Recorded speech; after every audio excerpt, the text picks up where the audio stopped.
Traga uns tambores pra cá.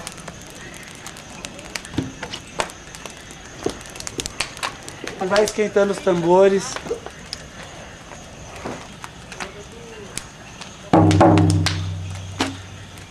Os tambores normalmente tem que ser esquentados. E depois de esquentar eles são espalhados. A energia do fogo, que é para dar vida nos tambores.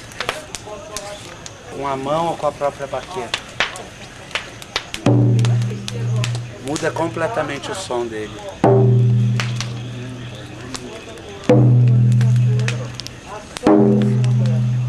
Todo mundo escreveu aí seus papeizinhos?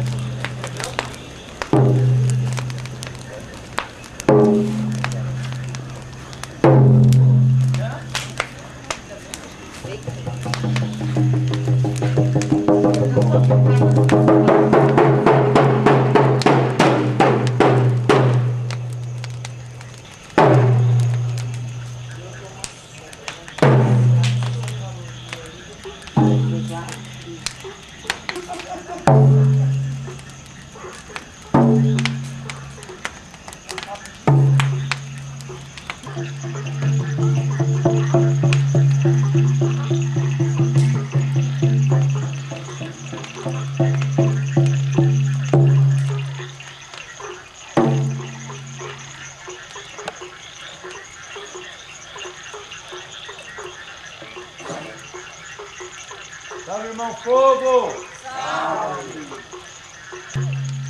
Tá super afinada, tá ótimo.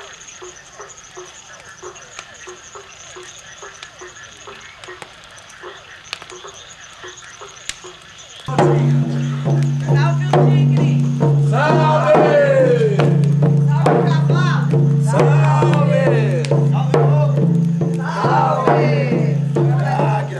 Salve! Salve a baleia! Salve! Salve a pantera! Salve! Salve o macaco! Salve! Salve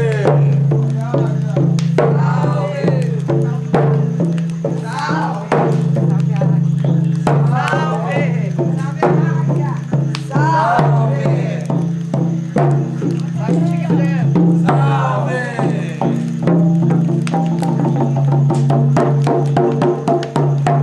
Coloquem o papel aberto aqui agora no fogo e pede pro irmão Fogo levar. Se ele cair de volta, dá um jeito de pegar e jogar novamente no fogo. Qual os dois? Os dois, o nome de vocês. E não precisa ser um de cada vez, não. Vão rodando, vê por onde vão. Tá muito forte. Chega próximo e joga o papel. Vamos lá. Pode. Arrou! Um de cada vez, gente. Um papel de cada vez. Vai pedindo pro fogo limpar e transformar isso daí. Se ele queimar e subir queimando é o melhor. Mas se queimar já tá bom demais. Arrou! Cada forma de queimadura tem um significado.